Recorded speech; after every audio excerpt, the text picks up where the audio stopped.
Railway ಪರೀಕ್ಷೆಯಲ್ಲೂ ಜನಿವಾರ ಮಂಗಳಸೂತ್ರ ತೆಗೆಯುವಂತೆ ಸೂಚನೆ.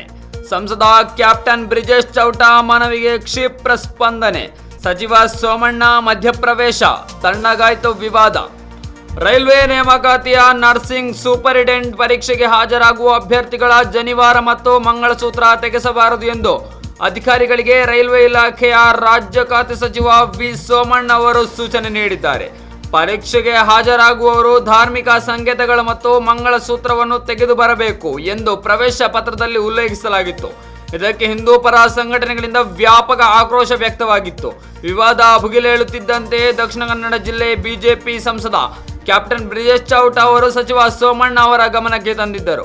ಇದರ ಬೆನ್ನಲ್ಲೇ ಸೋಮಣ್ಣ ಅವರು ಅಧಿಕಾರಿಗಳಿಗೆ ಸೂಚನೆ ನೀಡಿದ್ದು ವಿವಾದಕ್ಕೆ ಅಂತ್ಯ ಹಾಡಿದ್ದಾರೆ. ಸೋಮಣ್ಣ ಅವರ ಸೂಚನೆ ಕುರಿತು ಸಾಮಾಜಿಕ ಜಾಲತಾಣದಲ್ಲಿ ದಕ್ಷಿಣ ಕನ್ನಡ ಸಂಸದ ಕ್ಯಾಪ್ಟನ್ ಬ್ರಿಜೇಶ್ ಚೌಟ ಅವರು ಸಂತಸವನ್ನು ಹಂಚಿಕೊಂಡಿದ್ದಾರೆ. ರೈಲ್ವೆ ನೇಮಕಾತಿ ಮಂಡಳಿಯ ನರ್ಸಿಂಗ್ ಸೂಪರಿಂಟೆಂಡೆಂಟ್ ಪರೀಕ್ಷೆ ಏಪ್ರಿಲ್ 28, 29 ಹಾಗೂ 30ರಂದು ನಡೆಯಲಿದೆ.